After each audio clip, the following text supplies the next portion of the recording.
Buenos días, don Hugo. Nos Buenos volvimos a días, ver. don Gabriel. ¿Cómo va todo por allá? Finalmente venimos otra vez a grabar un episodio. Como le dimos a la gente, nosotros grabamos cuando se pueda. Aquí no nos comprometemos a grabar en una fecha específica. Además, Cuando, porque no es tan sencillo prepararlo tampoco. claro, adicionalmente porque pues el trabajo y el día a día es complicado. Entonces este es, digamos que un podcast atemporal. Nos comprometemos a hacer grabaciones cuando haya tiempo. Es verdad. Y tenemos algunos cambios que nos gustaría como contarle a la gente. Hemos cambiado el nombre del podcast. Antes se llamaba Hablemos de Service Design y ahora lo vamos a llamar Human Centered Design. ¿Por qué razón? La razón para ello es que Service Design es simplemente una de las áreas de Human Centered Design y mucha gente pues está queriendo aprender de otras múltiples áreas en este área de conocimiento. Adicionalmente, tenemos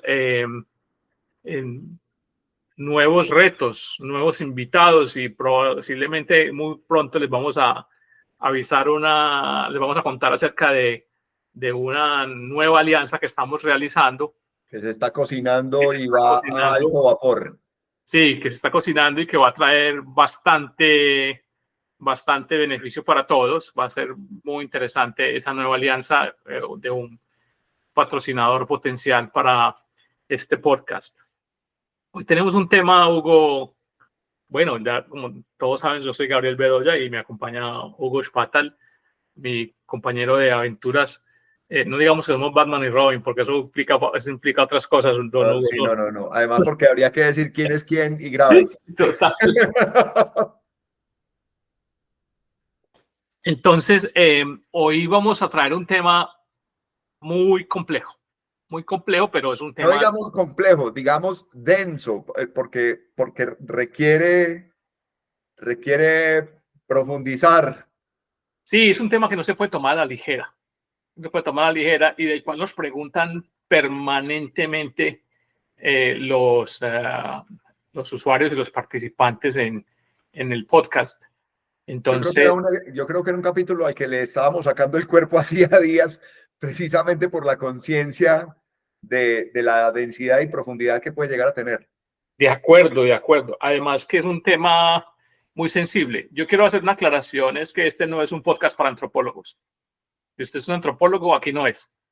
Listo, este no es el podcast donde usted debe estar porque aquí no vamos a hablar de antropología pura y dura. Siendo Gabriel Bedoya antropólogo, que hay que Clarísimo. recordárselo a los recién llegados. Sí, clarísimo, pero no es un tema donde vayamos a hablar de ciencia antropológica, pues, porque eso sería muy aburrido para los service designers o para los human centered designers, o tal vez un poquito aburrido, muy bueno para los antropólogos. Yo siempre le he dicho que ni escribo ni hago contenido para antropólogos. Hago contenido para la gente común y corriente. Y si algunos antropólogos pues se molestan por eso, I'm sorry, lo siento mucho, pero este no es el lugar para hacer contenido para antropólogos. Y valga el espacio, Gabriel, para una cuña, que es la del grupo de antropología que hay en LinkedIn y en el que a veces se dan unas discusiones interesantes antropológicas de todas partes del mundo, con aportes de antropólogos de todas partes del mundo. Qué bueno que trajiste eso, Hugo, a la conversación. Nosotros somos creadores de Ethnographers. Ethnographers tiene más de 10 años y Ethnographers es un grupo de discusión que tenemos en LinkedIn, donde hay, yo creo que cerca de 5,000 antropólogos por todo el mundo. Yo creo que es el grupo de LinkedIn más grande de antropólogos y de etnógrafos, donde hay... Específicamente de etnógrafos lo es, porque hay comentarios en relación con eso de varias personas que pertenecen a varios grupos y que lo dicen. Sí, y ahí hay gente de todo el mundo, gente donde digamos que ahí hay debates en todos los idiomas. Y bueno, orgullosamente creamos ese grupo hace, yo creo que más de 10 años, yo creo que ya lleva mucho tiempo y ahí vamos. Un día vamos a ver cómo traemos antropólogos que están en el negocio de service design, que hacen parte del grupo de Ethnographers, para que participen en este podcast. Sí, hay de unos lugares increíbles y hay una gente que además es simpático ver cómo lidian contra su idioma nativo para tratar de participar en inglés y se ven unos aportes fantásticos. Claro, y hay antropólogos de todos los calibres, desde estudiantes hasta postdoctorados. Hay de todo lo que usted quiera ahí. Sí, Bueno, una Guito, invitación entonces, a que la gente entre si les gusta mucho este tema y si después de del contenido de hoy les pica un gusanito, ese es un buen espacio de un calibre, de un calado profundo, a veces, pero muy interesante. sí, señor. Bueno, Guito, entonces metámonos en el tema, ¿listo? Vamos de hecho.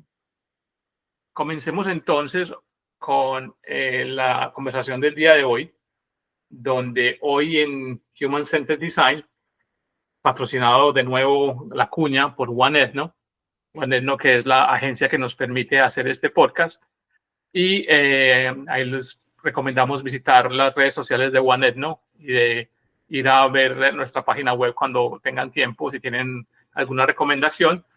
Y hoy hablaremos de qué es la etnografía, un tema Fantástico. del que nos podíamos quedar hablando por muchísimas horas. ¿Qué es la etnografía?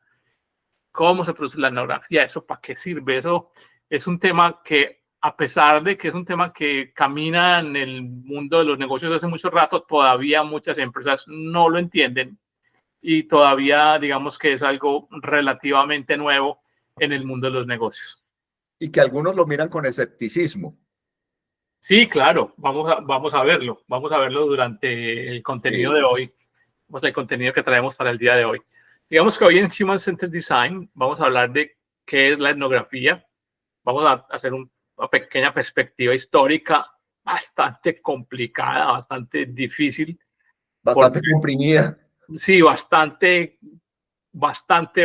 comprimida, yo creo que porque la etnografía, como se conoce tal cual, pues se remonta a menos de 200 años, pero yo diría que fueron etnógrafos desde Marco Polo para atrás. O sea, yo creo que hay etnógrafos en todo el periodo de la historia. Desde que tenemos conocimiento de la historia escrita, ha habido etnógrafos viajeros que han narrado sus historias.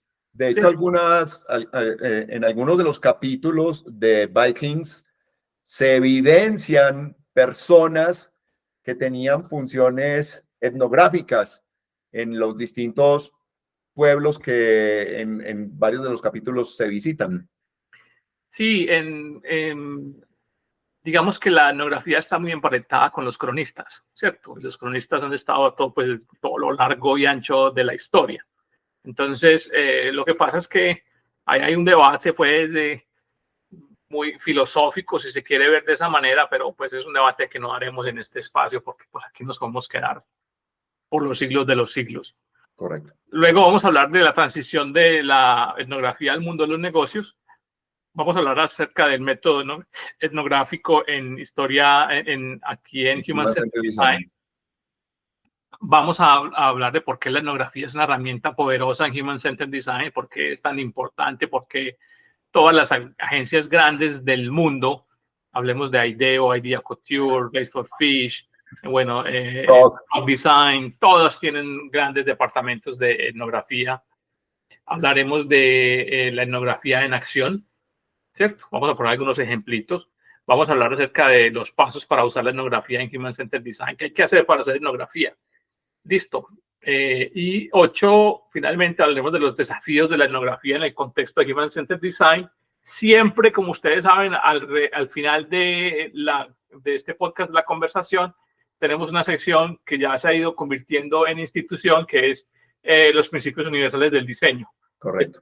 Extraer principios universales del diseño y comentarlos para que vayamos como generando ese tipo de cultura. Bueno, don Hugo, la pregunta del millón, ¿qué es la etnografía? ¿Y qué no es? Y bueno, eso es también es una perspectiva bien interesante. La etnografía es un método utilizado en las ciencias sociales. No es exclusivo de la antropología.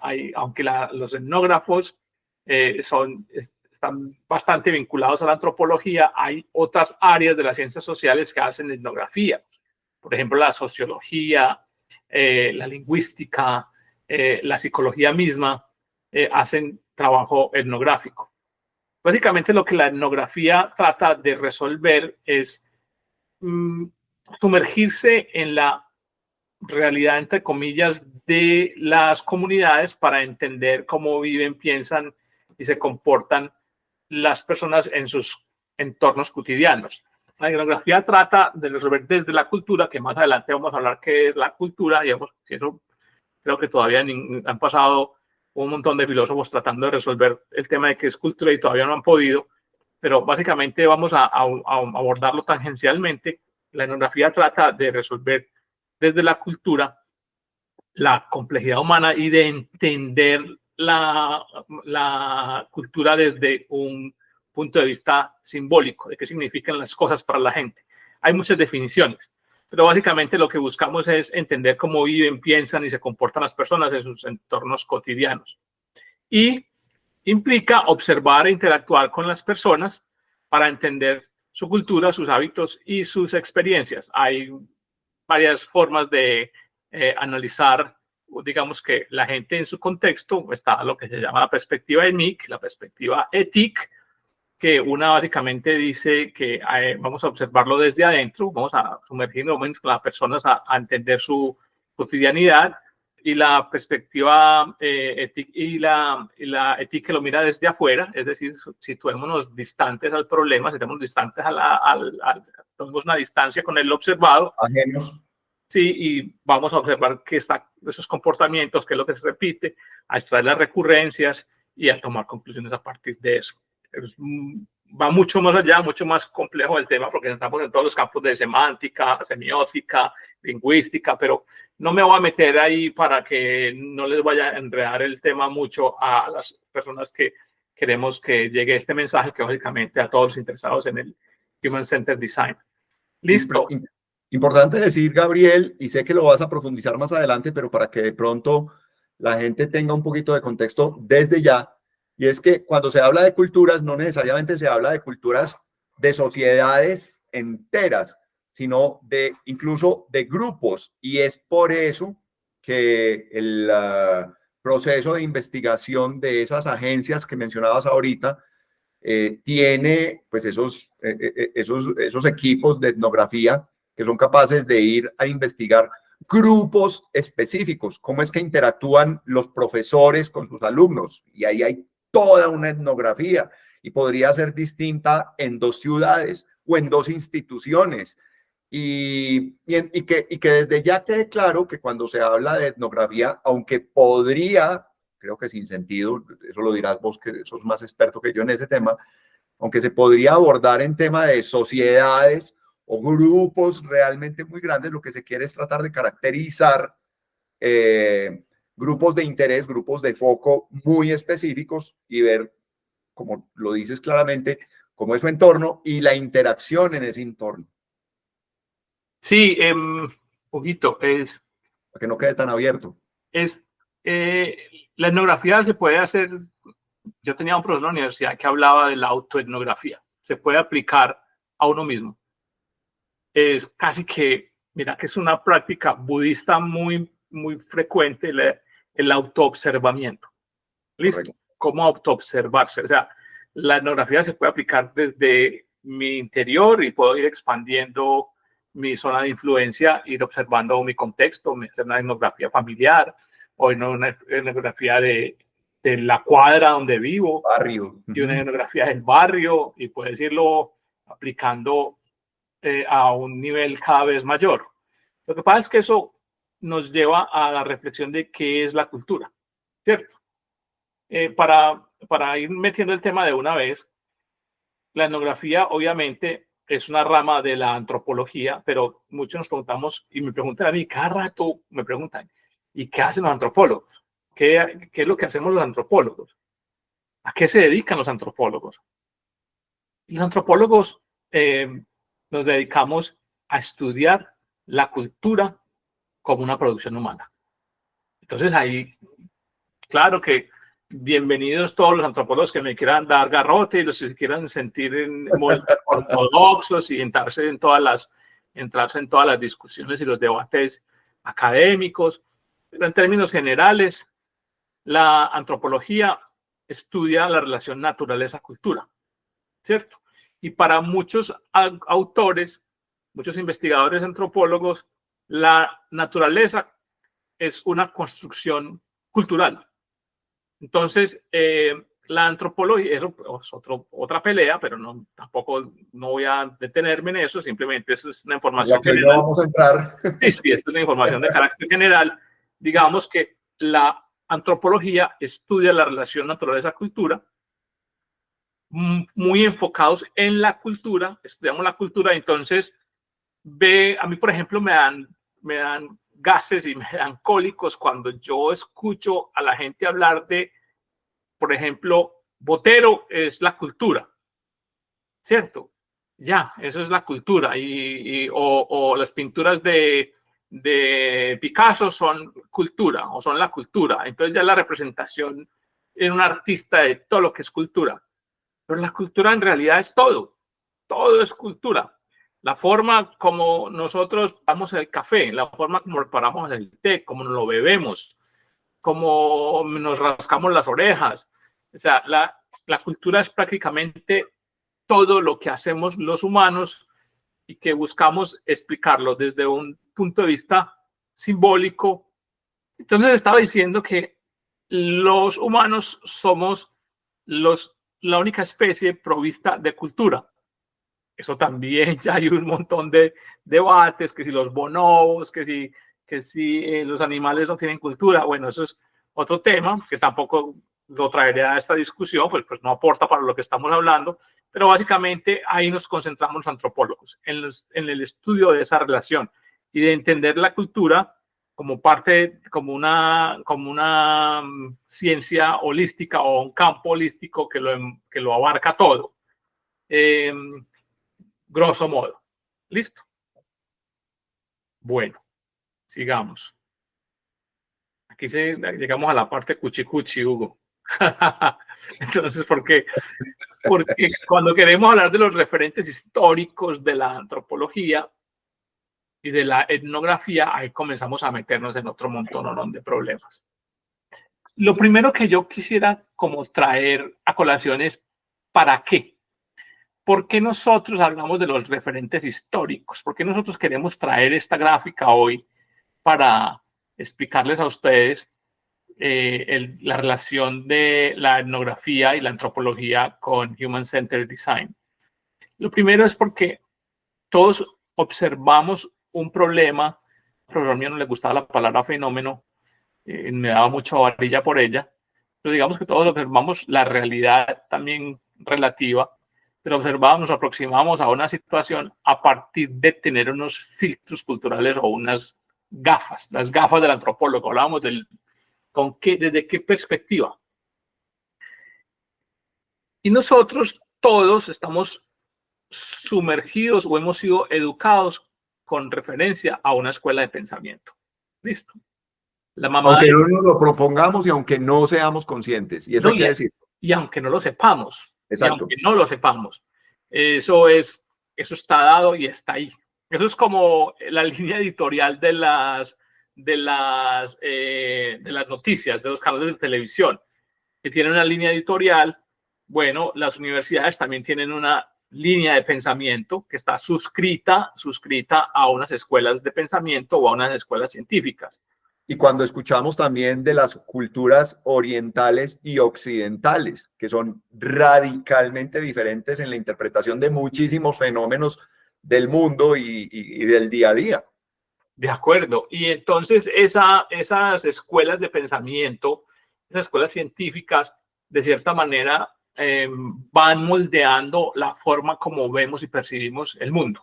¿Cierto? Eso de alguna manera lo van moldeando. Y lo que creemos correcto, incorrecto, plausible, no plausible y miles de cosas.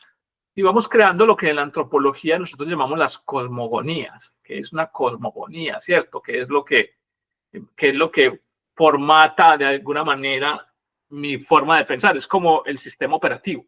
Vamos creando un sistema operativo que muchos de ellos somos conscientes y otros no somos conscientes. Y entonces es a través de ese prisma como vemos la realidad. Yo creo que en el ejercicio etnográfico la cosa más difícil que existe, yo creo que yo lo digo, cuando usted vaya a hacer antropología, sienta que usted es una hoja de papel en blanco.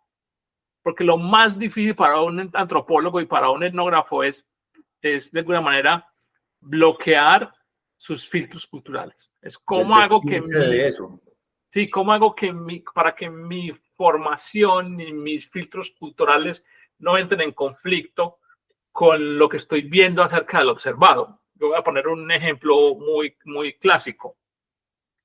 Es como, por ejemplo, para nosotros los colombianos, específicamente para los paisas, los frijoles nos los comemos salados con cerdo, con chicharrón, que llamamos nosotros, o con pork belly, le llamarían los americanos, ¿cierto? Y nos los comemos en la bandeja paisa. Ese es transversal, eso lo vemos en México y lo vemos en Brasil, ¿cierto? Cómo se comen los frijoles de esa forma, como salados. Pero cuando nosotros llevamos el mismo frijol a la cultura japonesa, vemos como el frijol es consumido dulce. Se hace para hacer relleno para galletas, ¿cierto? Se come inclusive en helado. En helado, entonces, ahí es cuando, si uno está desde este lado del mundo y le ponen unas galletas rellenas de frijoles, entra en conflicto con sus filtros culturales. Me pasó, por ejemplo, también en Brasil, que en Brasil el aguacate es una fruta. La palta. Que en otras partes del mundo, México y básicamente en la parte de América del Sur, excepto en Brasil, el aguacate es una verdura, es consumido como una verdura.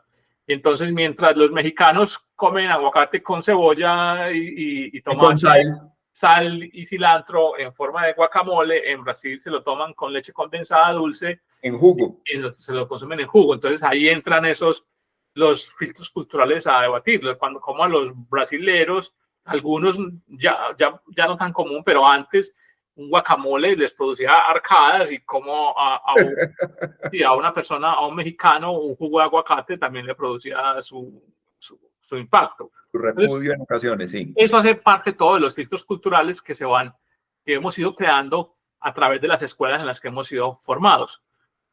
Cuando comenzamos esta conversación en el día de hoy, yo les dije que la etnografía documentada la conocemos a partir de los finales del siglo XIX. Básicamente, muchos dicen que nació con Darwin, con el origen de las especies, que es tal vez uno de los primeros libros que uno se lee como antropólogo, ¿cierto?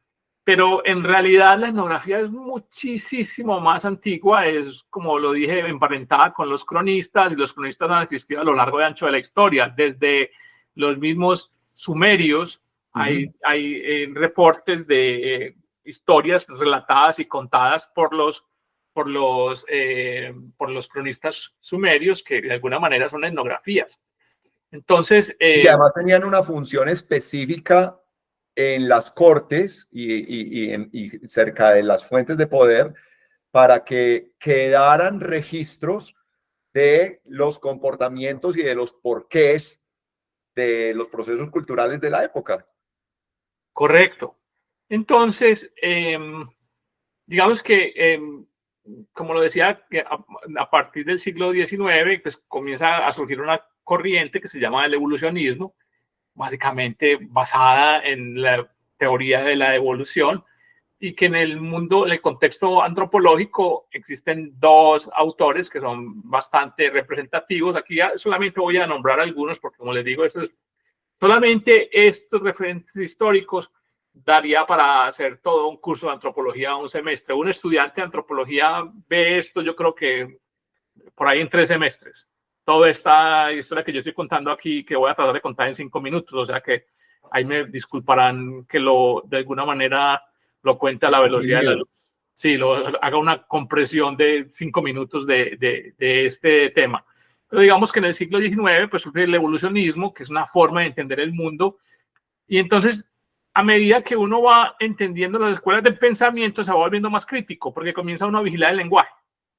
Comienza uno, de ustedes no sé si se han dado cuenta que en la medida que voy hablando, a veces tomo distancia de algunos términos por una simple vigilancia del discurso.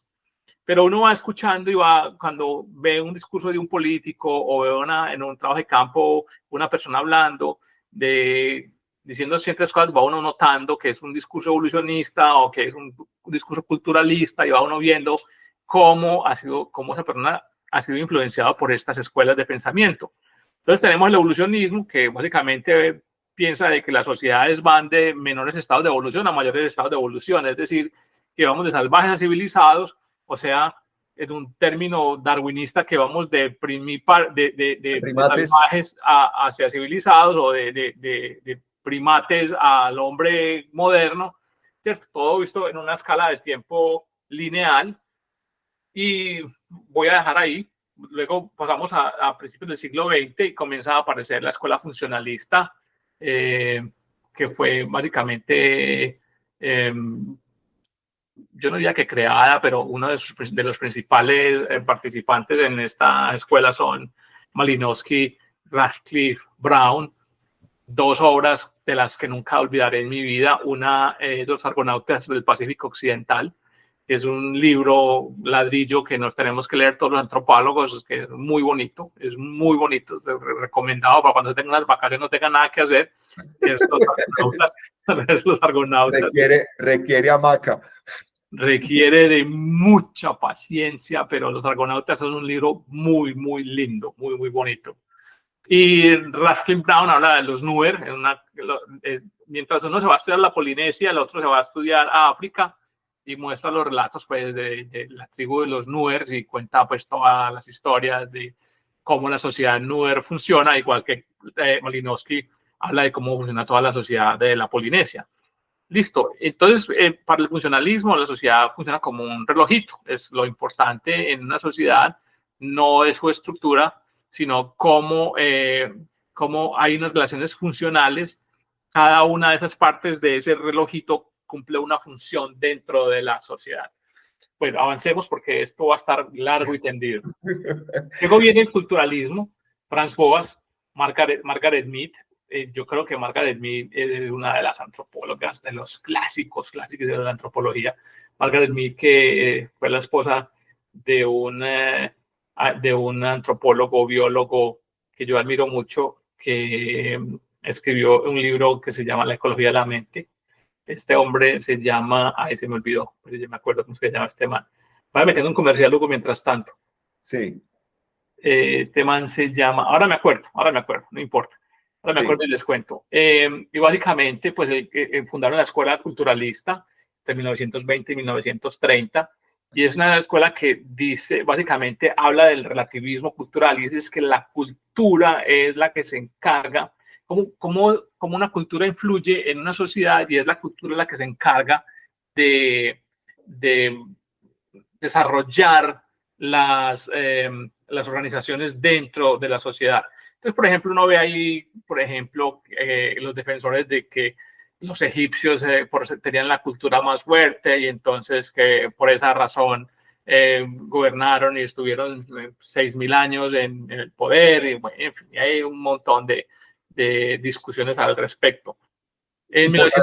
Importante decir, Gabriel, que en todos hay un pedazo fuerte de los procesos educativos para lograr que el individuo primero encaje y segundo se siga comportando dentro del modelo creado en esa cultura. Ya me acordé del nombre del man, Gregory Bateson. Otro recomendado, Gregory Bateson, La ecología de la mente. Uf, hermosísimo. Voy a saludar a mi profesor Gallego. Creo que se llama Fernando Gallego, fue mi profesor de lingüística.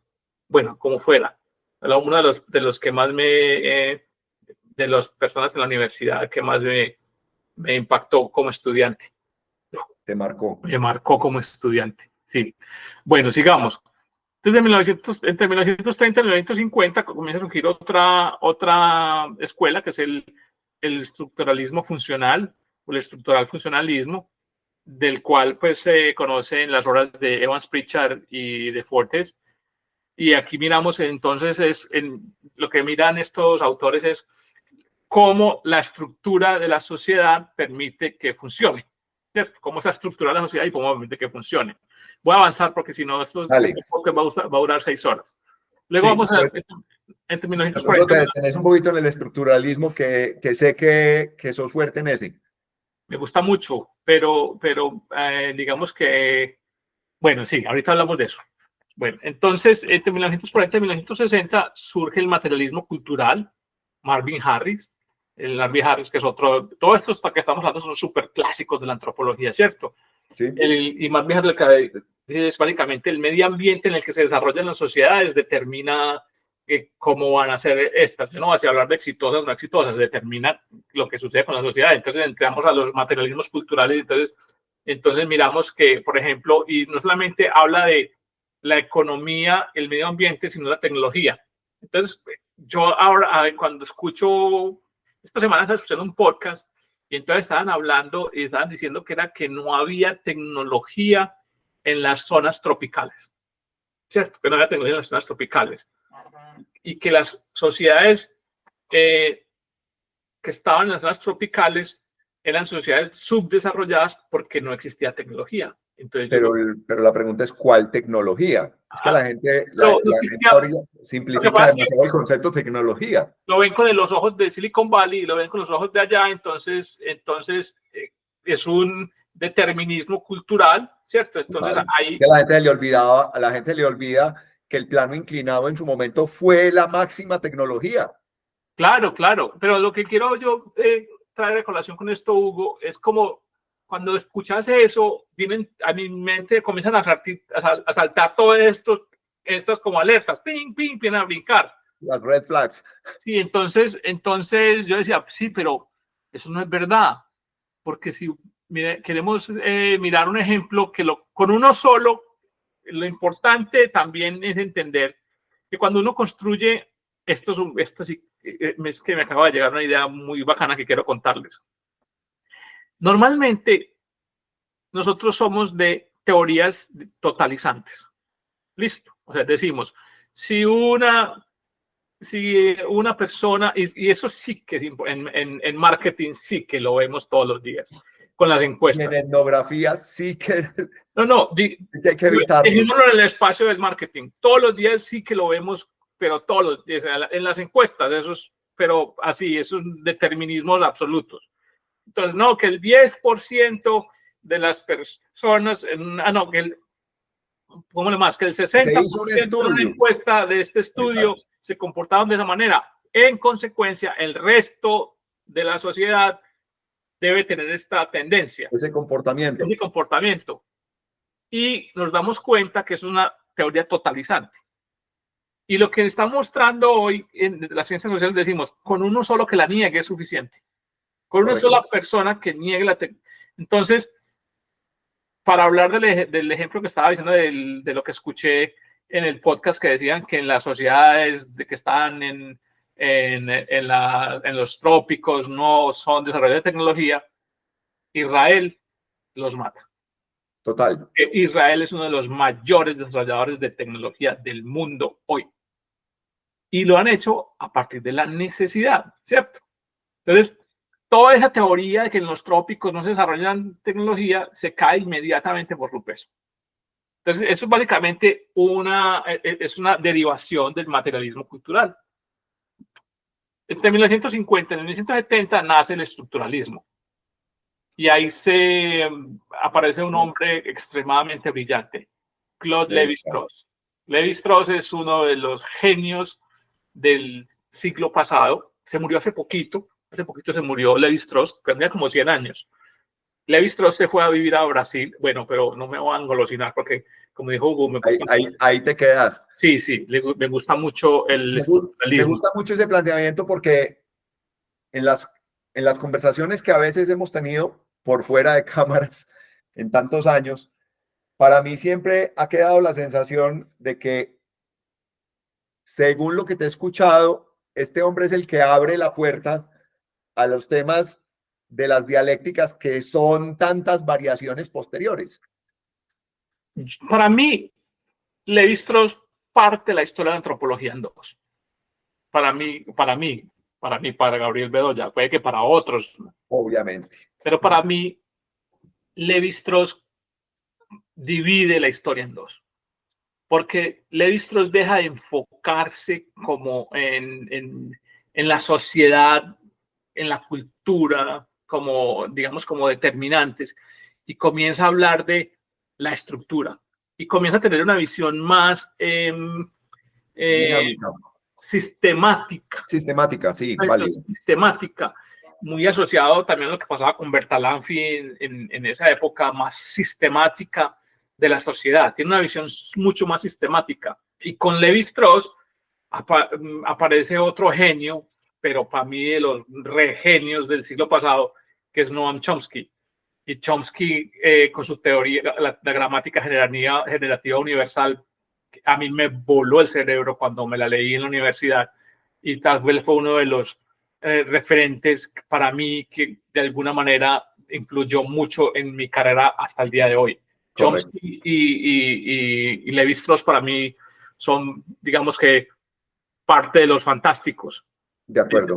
Y quienes han tenido que estudiar en algún momento con profundidad geopolítica y procesos geopolíticos, entienden la fuerza que adquiere estas escuelas a partir de los 60s y pues a partir de los 60s con Lévi-Strauss y posteriormente con el advenimiento de Chomsky y todos sus planteamientos que hoy día siguen siendo revisados, estudiados, en algunos casos idolatrados por lo que significa en el tema de los ejes de poder actuales incluso.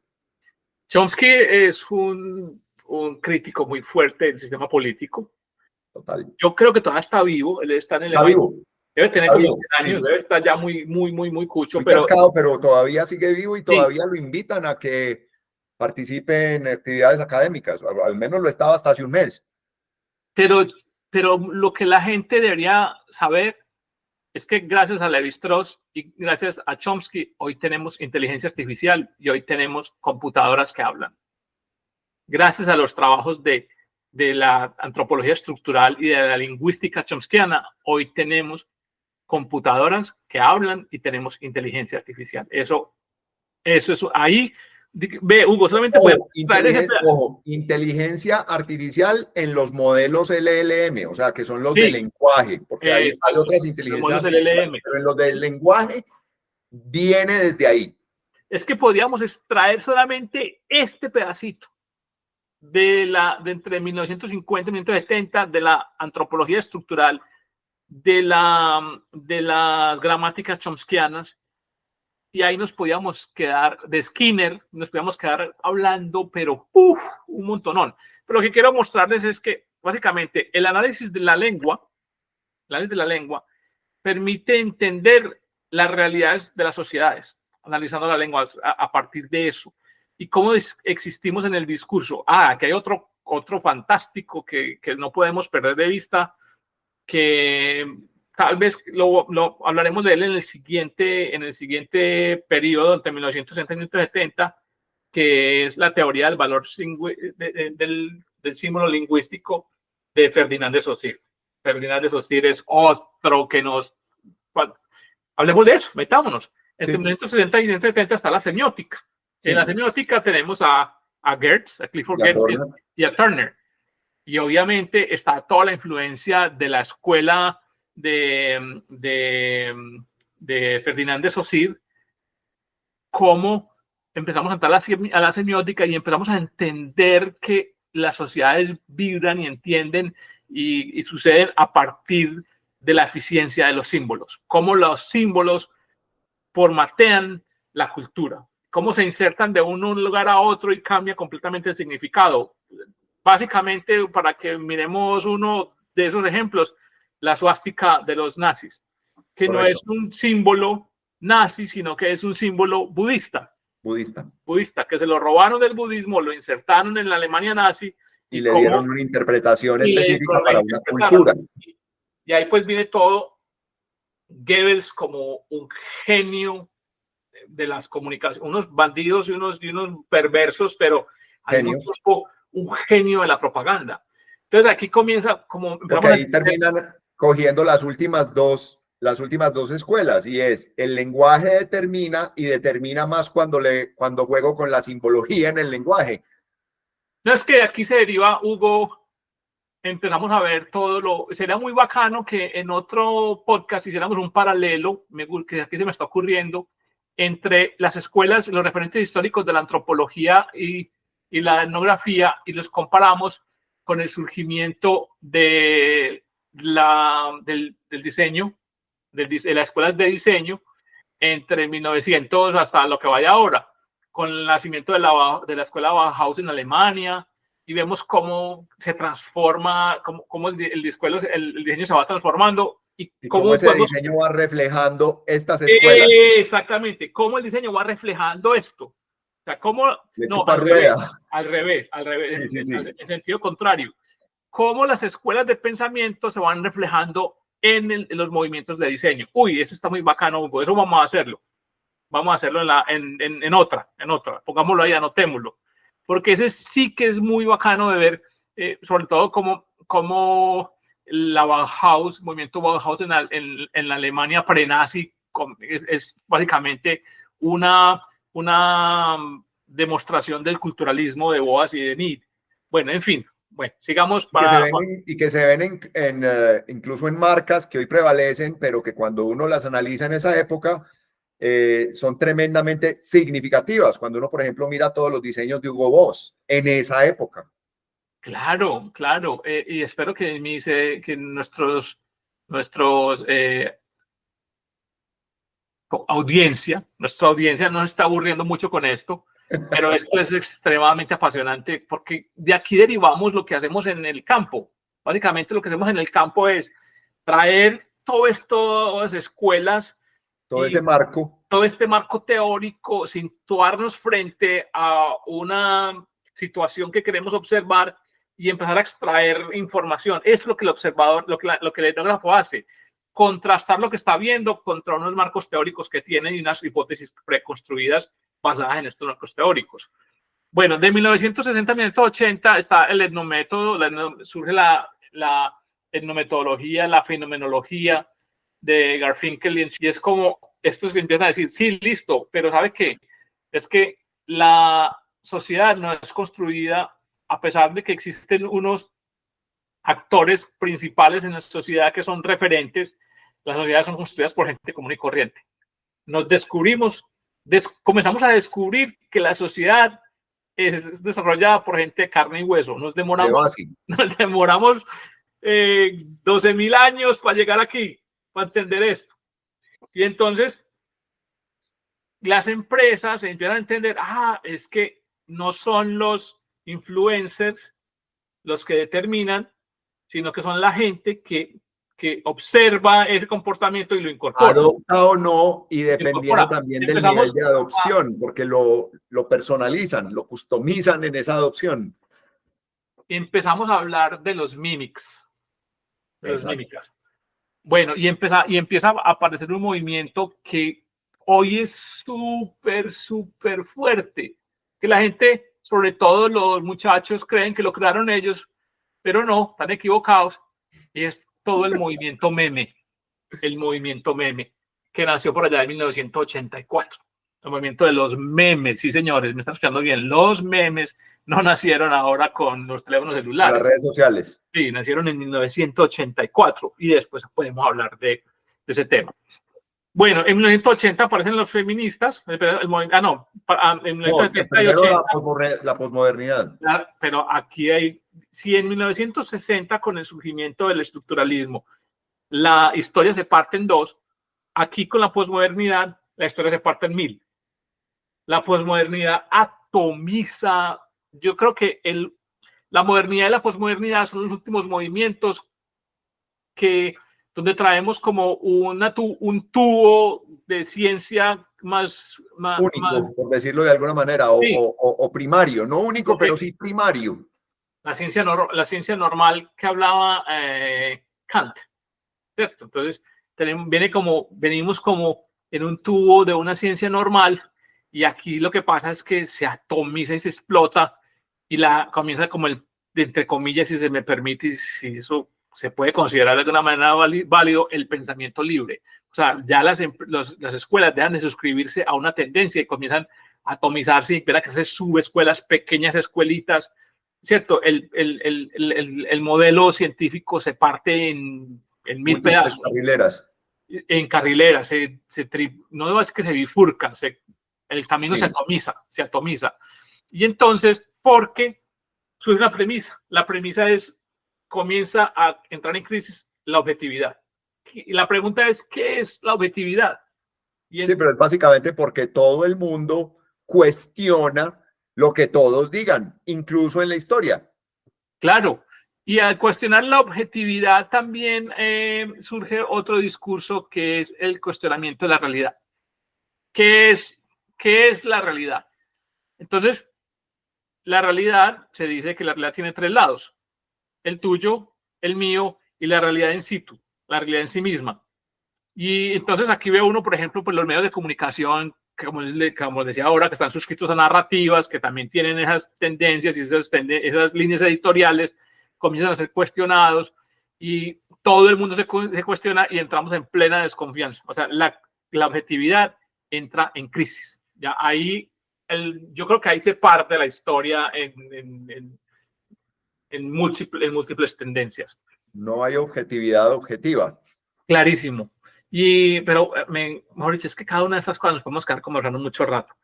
Bueno, y luego viene en 1880 surge el movimiento feminista, ¿cierto? Y entonces entramos a los patriarcados, y eso de alguna manera... Sí, a los patriarcados, a los matriarcados, y entra toda esta teoría que ahora se fundió con el socialismo, y todo ese movimiento que de alguna manera pues ha influenciado la modernidad.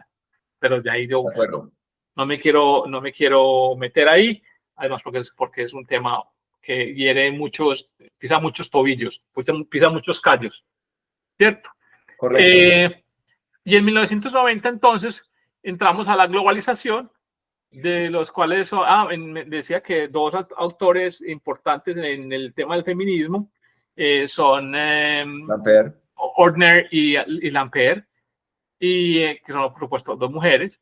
Y en 1990 entramos a la globalización, donde la globalización pues ya genera otros movimientos súper gigantes, como los movimientos estatistas, y bueno, comienzan los globalistas contra los localistas o los nacionalistas, y lo estamos viendo hoy reflejado en la política, ¿cierto? Y ahí pues tendremos a Padura y a Marcus con la idea de la aldea global, que básicamente habla de pensar global y actuar local, pero en fin, y hablaremos de eso si alguna vez se puede. Y finalmente, estamos a la parte más loca, parce. Esta parte me parece lo que sucedió en el 2013 con la etnografía multiespecies. Esta sí me parece que es como la crisis de la identidad humana. Con Singh, Haraway. Y es que estamos hablando de las relaciones hombre. Volvimos como, mira, 200 años y volvimos al principio. Correcto. La relación naturaleza-cultura. Estamos hablando de la relación humano-especies. Y entonces, cómo el humano se separa de las especies, o cómo otros tienden a ver a las especies, los animales, las plantas, los árboles, y entramos en el discurso del calentamiento global, y bueno, toda esa historia, y entonces empezamos a entender y a ver esa relación. Y para mí hay cosas muy chéveres y hay cosas muy locas, que pues cada quien tome sus conclusiones al respecto. Digamos que este es un paneo bastante rápido, y también, si se me permite, ligero, bastante, digamos que reduccionista. Light y reduccionista en lo que son los referentes históricos dentro de la etnografía. Pero lo importante es entender que cuando el etnógrafo de todo esto sale a campo, va con unas gafas. ¿Cuáles son las gafas con las que ve el trabajo de campo, con las que ve el observado. ¿Listo? ¿Desde qué punto de vista ve el observado? Yo me acuerdo mucho, y yo tenía un profesor que se llamaba Edgar Morán, y le pregunté a mi profesor de funcionalismo, en esa época en la universidad, le pregunté a Edgar Morán, después de que nos mostró todo esto, bueno, y cuando yo sea antropólogo y esté en la calle, ¿con qué voy a trabajar? ¿Cierto? ¿Cuáles de esas vamos a poner? ¿Cuál de esas uso? ¿Cuál de todas esas opciones? Y él me contestó con una frialdad tremenda que me dijo, las que te sirvan para el problema que tienes al frente. O sea, me dejó en las mismas. Las que te sirvan para el problema que tienes. Y otra también importante, la que te sirva y no te afecte. Porque es que también ese es el tema de lo que has dicho, de desprenderse de las gafas, porque a veces uno termina casándose por preferencias con algunas y digamos, mirando todo con el filtro de la preferencia. Siempre estamos contaminados, Hugo. Eso no existe, no existe desde ningún punto de vista que estemos de alguna manera Desprovistos sí, absolutamente del modelo de filtros. que no tengamos filtro. Siempre tenemos filtro. Todo tiene su contaminado. Lo importante es ser consciente de ello. Correcto. Bueno. Y entonces, ¿cómo trasciende entonces la etnografía al mundo de los negocios? ¿Cómo trasciende? Entonces, la transición de la antropología al mundo de los negocios se da cuando las empresas, las corporaciones, reconocen el valor de comprender el comportamiento humano. Es decir, oigan, comienzan a cuestionarse, comienzan a salir de una mirada profundamente enfocada en el producto y comienzan a preguntarse es cómo hago productos que de alguna manera copen la demanda de la gente, que entiendan, que vayan alineados con las necesidades de la gente. Venga, yo entiendo cómo es que mi cliente usa mi producto. ¿Para qué lo usa? ¿Por qué lo usa? ¿En qué casos lo usa? Y eso no vayan a creer que nació hace muchos años, eso tiene 40 años, eso surge por allá en los 80s, y uno de los precursores de eso son los hermanos Kelly, fundadores de IDEO, los que comienzan a ver en su negocio de diseño que, que de alguna manera tambalea a la hora cuando se enfocan simplemente en la visión de ingeniería. Hay un video súper lindo que yo les recomiendo verse a todos.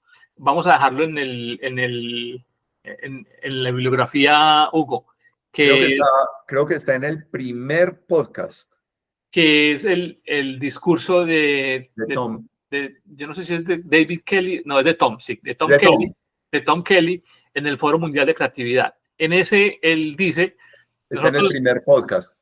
Sí, nosotros ese es un video para quien quiera aprender acerca de diseño centrado en el cliente o Human Centered Design. Ese video es obligatorio.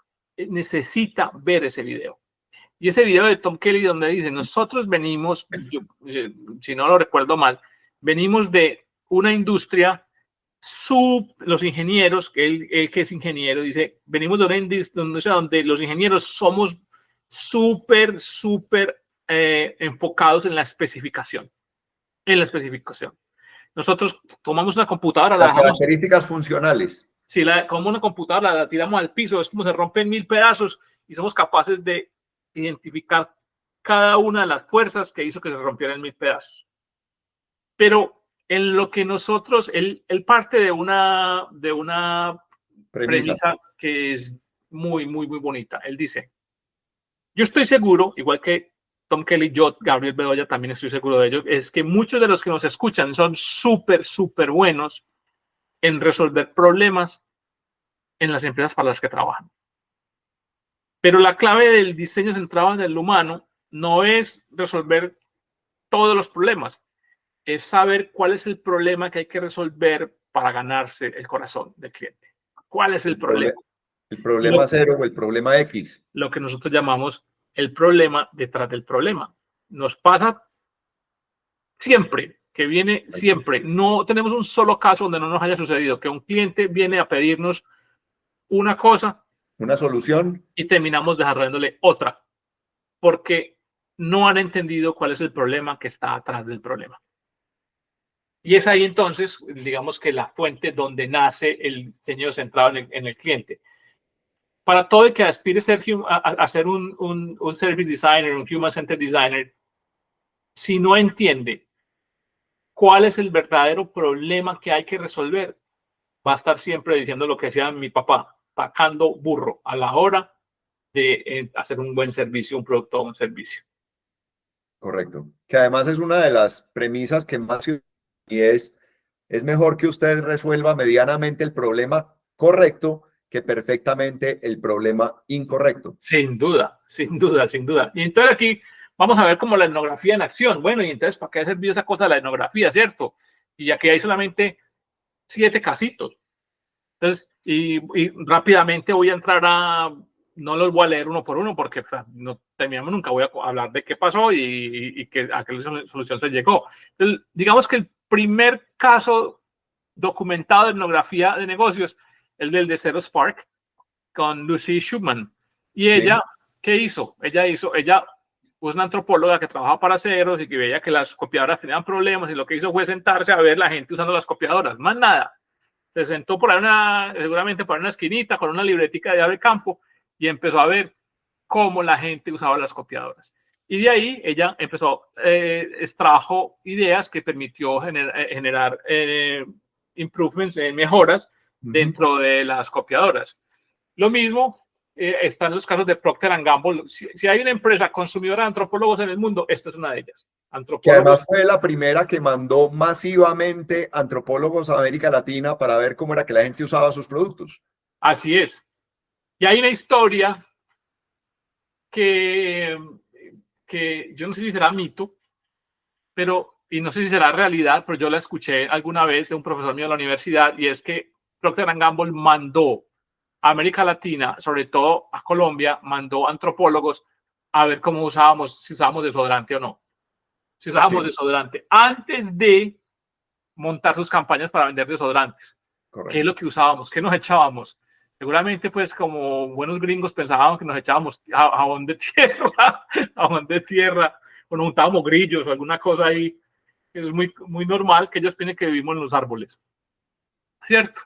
Bueno, otro gran consumidor de antropólogos, pues, es IDEO. IDEO, que es una compañía referente mundial, pues, digamos que en IDEO todo entra primero al departamento de Human Affairs. O sea, cualquier problema que traen los clientes primero pasa por Human Affairs. Y el caso más claro y más famoso de IDEO es el rediseño del mouse para Apple. Y cómo IDEO se convirtió en una compañía, en un partner estratégico para Apple, básicamente por la cantidad de insights que producía. Tenemos a Nike también, que contrata antropólogos para posiciones para ir a otros mercados. Esto sí que es importante y eso sí que lo hemos vivido, pues yo personalmente lo he sufrido. El tema de apertura de mercados y lanzamiento de productos. Yo lo he sufrido, yo no solamente lo he vivido, lo he sufrido con clientes que quieren implementar un producto en un mercado con la misma filosofía con la que lo implementaron en otro mercado. Y cuando uno va a ver, es una, perdóname la palabra, pero es una súper cagada, y después la culpa es de los de mercadeo. Y básicamente lo que pasa es que no han entendido cómo culturalmente el mercado funciona. Por eso por ahí hay un refrán muy famoso, dice que la cultura consume estrategia para el desayuno. Desayuna estrategia cada mañana. Sí, la cultura desayuna estrategia todos los días. O sea, la mejor estrategia, y eso pues en las guerras sí que es importante. ¿Por qué los gringos perdieron la guerra de Vietnam? Si hubieran mandado antropólogos antes, no lo hubieran perdido. Máxima famosa del profesor Peter Drucker. Sí. Bueno, luego viene Intel, también es un gran consumidor de antropólogos, pone antropólogos a ver cómo la gente interactúa con la tecnología, pues y ahí toman decisiones. Airbnb es un estudio muy lindo y es para definir el concepto de hogar. ¿Cómo entiende la gente el concepto de hogar? Entonces, A partir de entender el concepto de hogar, entonces replantea sus prácticas de mercadeo para tanto visitantes como para dueños de propiedades. Correcto. Y Microsoft ha empleado antropólogos en muchos frentes, muchos de ellos, entre ellos a nosotros. Hemos sido colaboradores de Microsoft, hemos trabajado para Microsoft. Hicimos un proyecto muy lindo en África y en Brasil para Microsoft, a partir de entender cómo los niños usaban el programa de Paint en las escuelas. Paint. Y cómo ese programa de Paint ha evolucionado, se ha vuelto la locura china para Microsoft, y es básicamente a partir de enviar antropólogos, en este caso podemos decir de enviarnos a estudiar cómo se utilizaban esos programas en las escuelas. Básicamente esto es como, podríamos hablar de muchísimos más. Nosotros dentro de OneNet no tenemos muchos, pero como les dijimos a ustedes al principio, hay casos de los que no nos dejan hablar porque pues tenemos unos acuerdos con unos dientes gigantescos. Huguito, ¿algo que agregar aquí? Pues que llevamos 1 hora y no hemos llegado a la mitad. Ay, carambas. Bueno, sigamos. Listo. El método etnográfico en Consumer Experience Design o en Human Centered Design. Miren, yo les voy a ahorrar, lo digo en todas las conferencias, les voy a ahorrar ir a la Facultad de Antropología. Para hacer etnografía, usted necesita saber 4 cosas, aplicar 4 cosas. Ustedes ven ahí en el fondo, hay unas imágenes de nosotros haciendo etnografía en una tienda Apple en New York. Antes de que se lanzara el iPhone, fuimos a entender por qué la gente se iba a acampar a la tienda Apple para comprar el iPhone, a entender todo eso. Pero básicamente la etnografía tiene grandes componentes, 4 grandes componentes. La primera P significa pregunte. Pregunte. Cuando usted vaya a hacer etnografía, pregunte por los whys, el por qué. Pregunte por los porqués. Como un niño chiquito. ¿Por qué? ¿Por qué? ¿Por qué? ¿Por qué? Y deje que su entrevistado hable. Trate de no inducir ni de interrumpirlo. Déjelo que él se confiese. Como yo les dije, usted cuando hace etnografía es una página en blanco, y deje que ese entrevistado imprima en esa página en blanco todo lo que él quiera decirle, quiera contarle. La siguiente, de nuevo, voy a ir rápido para que avancemos, pero estas son como las claves. La siguiente O significa observe. Pregunte y observe. Pero cuando usted vaya a observar, observe con los 5 sentidos, que es algo que los antropólogos hacemos mucho. Los antropólogos observamos con los 5 sentidos, es decir, que observamos qué tan ruidoso es el sitio, observamos a través de qué estamos viendo, cuáles son los objetos que están dispuestos. Muchas veces, la gran mayoría de las veces, no podemos grabar, ni podemos tomar fotos, ni podemos, por condiciones de seguridad, porque no lo permiten, por muchas razones. Entonces, observar el contexto donde estoy haciendo mi entrevista o mi observación es súper importante. Hacer dibujitos, escribir. Después en otra oportunidad les muestro cómo es un diario de campo que llevamos, cómo llevamos noticas, cómo vamos escribiendo. Entonces, cómo vamos observando. Observe a través de la vista, escuche a través del oído, obviamente a través del olfato, qué olores le evocan. Los olores nos van a dar muchas pistas si estaba cerca de una panadería, de un café, de un basurero, etcétera. Obviamente está el discurso para usar el sentido de la boca, y por eso nosotros usamos una herramienta que se llama los mapas de empatía, que después hablamos de ellos. Y también sienta, ¿qué siente usted a través de la piel? Frío, calor, viento. Toda esa información es importante que usted la recopile en su observación. Pregunte, observe. Y la siguiente P es de participe. Pídale al observado que le enseñe lo que está haciendo o dígale que le permita a usted involucrarse en el tema. ¿Cómo lo hago? Ven y enséñame, tal. Y finalmente, la letra A es aprenda. ¿Qué aprendió? Una vez de que usted hizo toda esa observación, la A significa ir a su laboratorio, a su oficina, a su lugar de trabajo y comience a documentarlo absolutamente todo. Así que es un vaciado de cerebro que aprendió de la observación que realizó.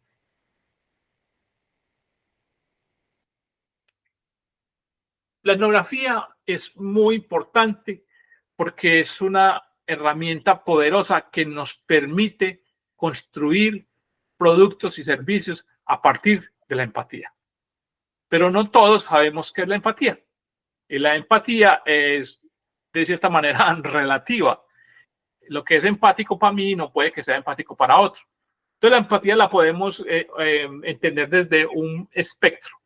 O sea, la empatía es un espectro que va desde la baja a la alta empatía.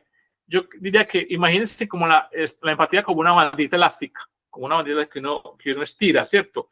En una punta de la bandita elástica está la baja empatía y en una otra punta está la alta empatía. Pero nosotros necesitamos saber qué tan cercanos estamos en la empatía a lo que, voy a parafrasearlo, qué tan cercana está la solución que estoy desarrollando, el producto o el servicio, en términos de empatía, está al corazón del consumidor.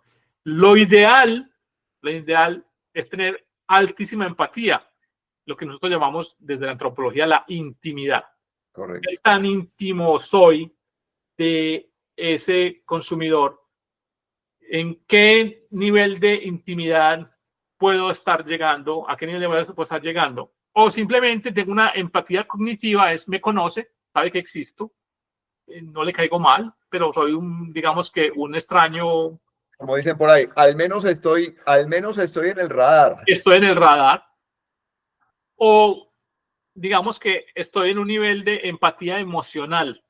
Es decir, a pesar de que me conoce, yo le inspiro sentimientos bacanos, le inspiro cosas bacanas, esa marca me inspira cosas bacanas. Hay algún tipo de afinidad. Sí, mírenlo en términos de marca.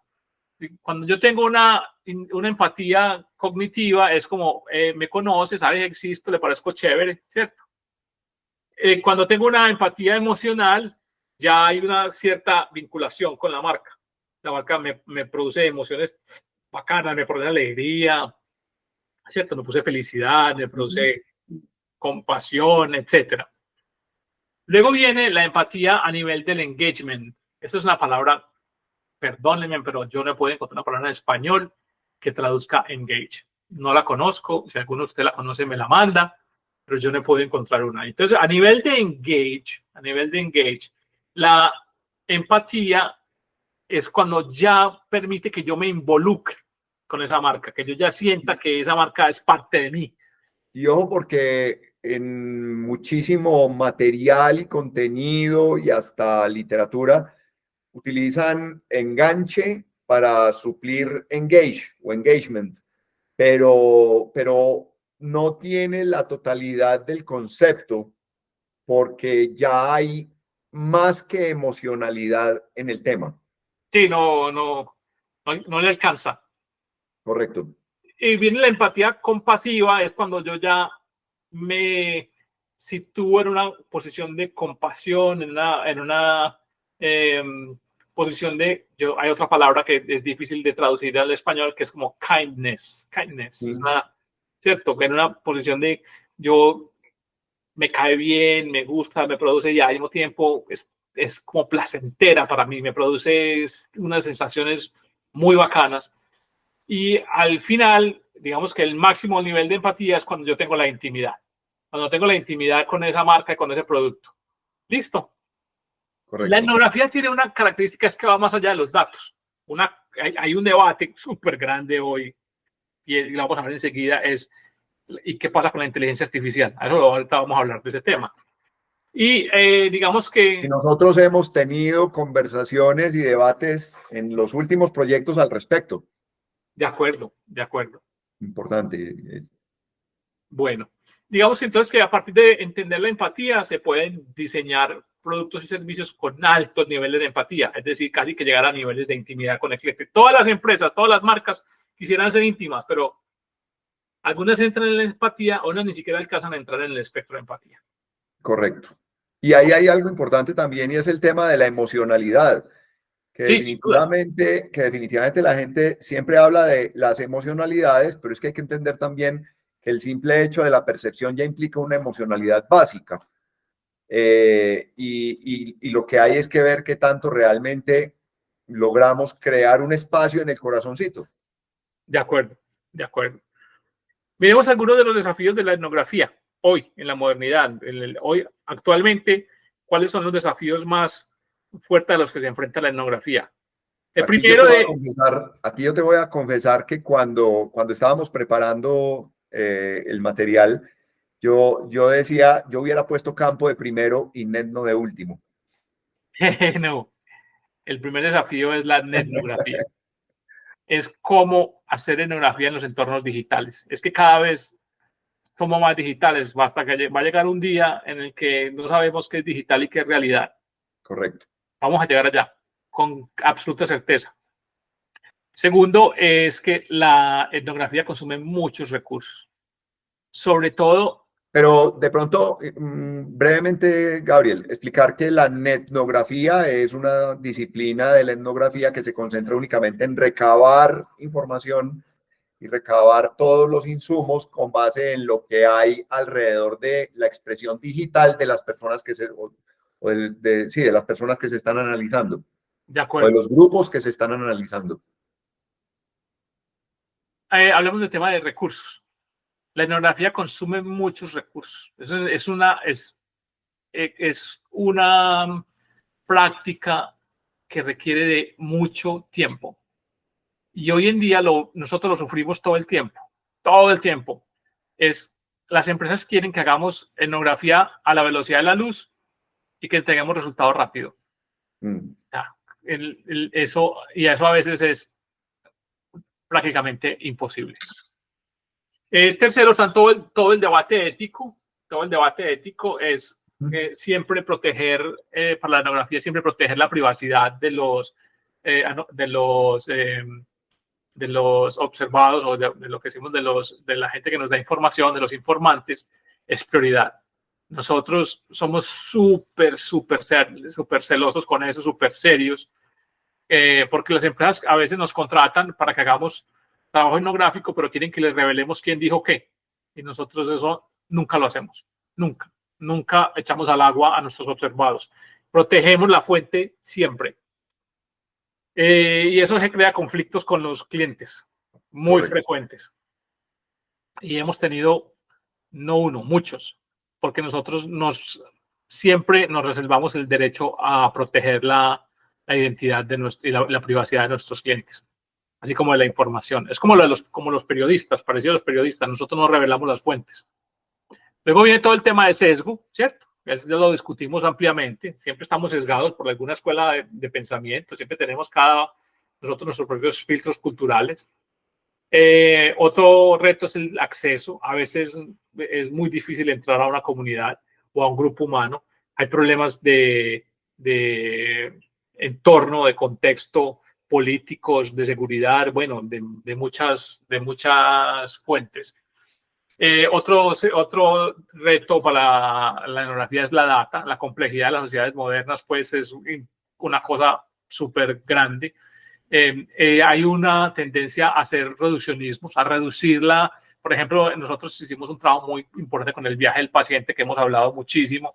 Y en el viaje del paciente hablamos nosotros de las capas del viaje del paciente.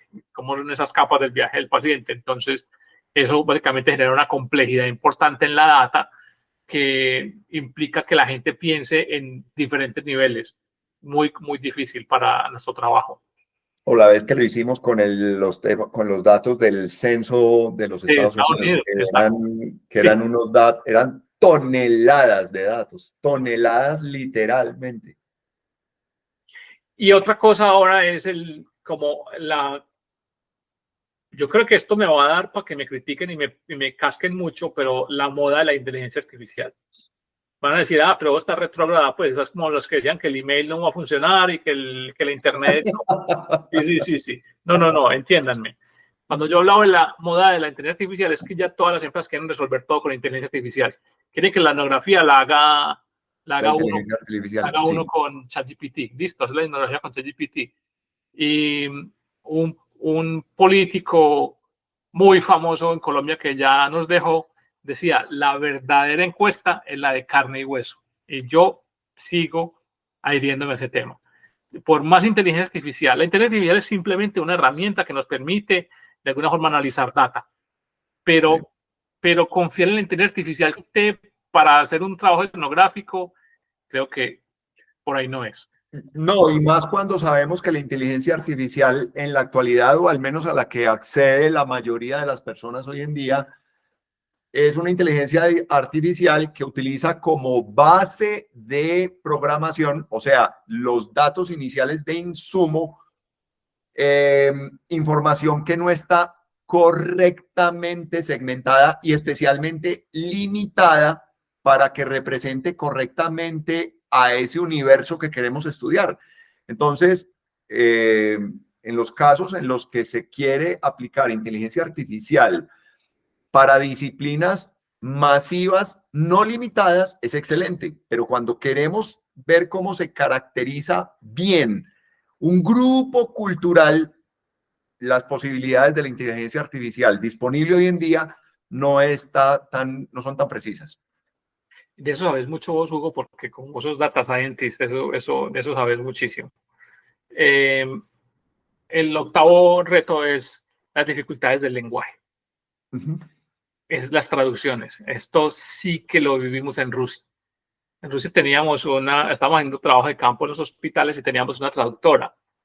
Y a veces la traductora o el traductor no alcanza a comunicar el lenguaje. Hay demasiadas cosas que los antropólogos perdemos de vista, porque cuando estamos haciendo entrevistas o observaciones, ahí está el lenguaje no verbal, que es el que no logramos captar, o en el lenguaje verbal perdemos contenido que le da contexto a la declaración. Y eso, o como lo dice el final de la frase, y es que estabas inmerso en un contexto cultural tan distinto. O sea, yo recuerdo alguna de las situaciones que me compartiste en una de las entrevistas que se hicieron en los alrededores de San Petersburgo, en donde prácticamente lo que iban eran campesinos y ellos hablaban era de lo que tenían o sentían en términos, primero en otro idioma y en términos de lo que culturalmente ellos expresan, que es básicamente analogías de sensaciones. Entonces, ponga una analogía de una sensación de otra cultura en otro idioma y trate de traerlo a este. Tremendamente complicado. Sí, pero mira, de cierta manera, Hugo, yo creo que vas a entender una cosa que es importante. Los antropólogos y los etnólogos no tenemos que ser locales para hacer estudios. Es decir, no, y de hecho, ser ajeno es una ventaja. Claro, porque de cierta manera ves todo. Lo que pasa es que hablamos de la enfermedad del viajero. Y es que al principio el etnógrafo cuando va a hacer trabajo de campo, la primera semana lo ve todo. Inmediatamente todo lo detecta. Pero en la medida en que se va acostumbrando a lo que está pasando ahí, se le comienza a convertir en paisaje. Sí. Entonces necesita salir del lugar y tomar una distancia para volver después a hacer otra vez trabajo de campo hasta que se comience todo a convertir en paisaje. En el caso de las traducciones, el problema es mucho más complejo. Es porque vos no estás entendiendo lo que está preguntando y no sabes si lo que te están contestando es realmente lo que realmente está diciendo la persona. Yo creo que aquí sí es donde la inteligencia artificial nos ayuda mucho. Es poder como captar eso y de tener unas traducciones mucho más completas. Bueno, avancemos. Sabemos también que otro problema es la política, ¿cierto? Es todas las situaciones políticas de los lugares donde hacemos etnografía. Hay lugares que son demasiado difíciles para trabajar por las mismas seguridades del etnógrafo. Luego tenemos la presión del resultado. Esto es una cosa que es tal vez uno de los mayores retos, es que las empresas quieren etnografía muy buena, de muy buena calidad, con rápida, muchísimos hallazgos. De muchísimos hallazgos, de muchísimos insights y ojalá bien barata. ¿Listo? Y en una semana. Sí, total. Luego está todo el reto de la cooperación, y es que los antropólogos en Human Centered Design trabajamos con personas y con profesionales de múltiples áreas. Y entonces esto implica que haya que tener mucha interacción, y a veces tenemos códigos culturales o referentes que entran en choque. Entonces es un poquitico complejo. Y finalmente aparece la idea de campo, que está muy amarrada al uno que decís vos. Y es que el campo cada vez es más relativo. Cada vez estamos entrando más en metaversos. Sí, exacto, me quitaste la palabra de encima. Sí. Bueno, entrando en espacios cada vez más digitales, donde también la antropología tiene mucho que contar y mucho que decir. Mira que alguien me preguntó hace poquito que si la antropología se iba a acabar con la inteligencia artificial. Yo le dije, no, es que la inteligencia artificial sigue siendo un fenómeno cultural. Y como fenómeno cultural, antes nos da trabajo. Lo que pasa es que tendremos que aprender seguramente cómo lo vamos a abordar. ¿Desde dónde? Correcto. Bueno, Guito, con eso terminamos. Entramos a la recta final. Terminamos. Yo les pido excusas porque eso fue como operación chorizo, así. Empacando un chorizo, pero... embutiendo. Sí, embutiendo un chorizo. Ustedes me disculpan que haya sido así tan rápido. Y bueno, cualquier duda, ya saben, nos escriben y nos van contando que cualquier desacuerdo. También, no, pues eso van a haber muchísimos. Los primeros que van a fusilar son los antropólogos, pero bueno, no importa.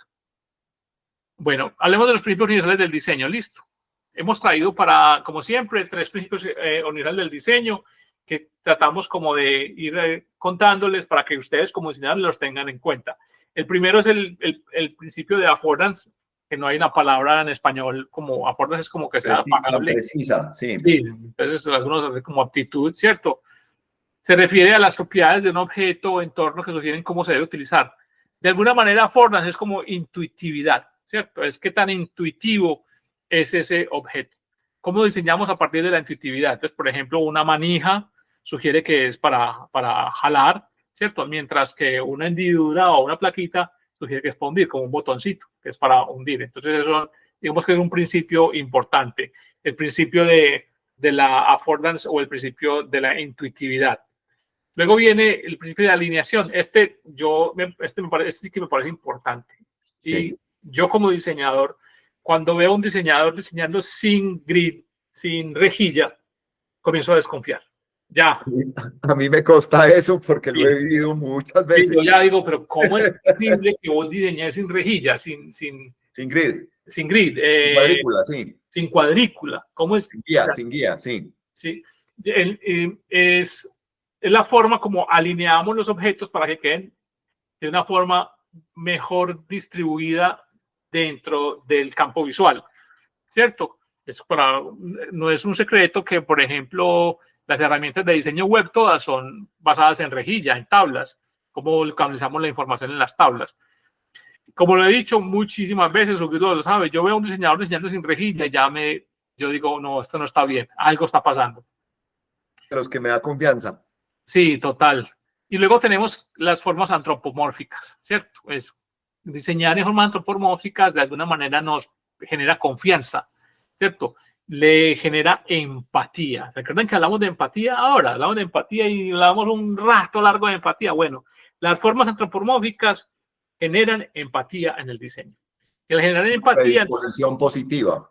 Sí, permiten una buena aproximación con lo que estamos desarrollando. Por eso nosotros vemos pues, que los robots tienen caras de niño, tienen caras de niño, caras como muy redondas, ojos grandes. Sí, tienen unas formas que nos permiten generar empatía. Por ejemplo, ahí tenemos en el fondo a Piper, que es uno de los robots más famosos producidos en Japón, que de cierta manera pues lo vemos que es, de cierta manera genera una empatía con el diseño. Terminamos, Hugo. Y lo sacamos. Lo logramos, Hugo. Lo logramos. Bueno, jóvenes, hasta aquí llegamos en este capítulo de Human Centered Design. No me queda más Primera que aproximación, first approach. es una, perdónenme la rellenada de chorizo, pero pues obviamente era importante. Eh, si tienen algún comentario, no se olviden en escribirnos. Aquí en este slide aparecen nuestras redes sociales. Yo estoy en I am Gabriel Bedoya en Instagram y Hugo está como Hugo Shbatal, como H Shbatal. Igual tenemos las redes de OneEdno, @OneEdno, no se les olviden de seguirnos. Eh, por favor, compartan este video con quienes ustedes crean que le agrega algún valor. Si les gustó, no se les olvide, como dicen todos los influencers, like, Darle like, like. y like and subscribe. Y si no les gustó, por favor, que también nos den toda la varilla que quieran en los comentarios, porque queremos recibir también esa retroalimentación. Afortunadamente llegan más comentarios positivos que negativos siempre. Sabemos que tenemos nuestros haters como en todo, pero bueno, nosotros lo hacemos con mucho calor, con mucho amor y con mucho cariño. Este podcast no nos paga nadie para hacerlo. Huguito, despídete de tu público. No, agradecerles que lo hayan visto hasta este punto, que nos hayan acompañado por este largo rato. Espero que, si no entretenido, al menos de buen aprendizaje o al menos de planteamientos de poner a pensar, y que nos regalen comentarios en relación con qué otros temas quisieran ver o en cuáles de los que mencionamos hoy quisieran que profundicemos o aclaremos más. Y muchísimas gracias. Nos vemos pronto en algún momento que nos permita el trabajo. Haremos otro episodio. Excelente. Hasta luego. Hasta luego. Gracias.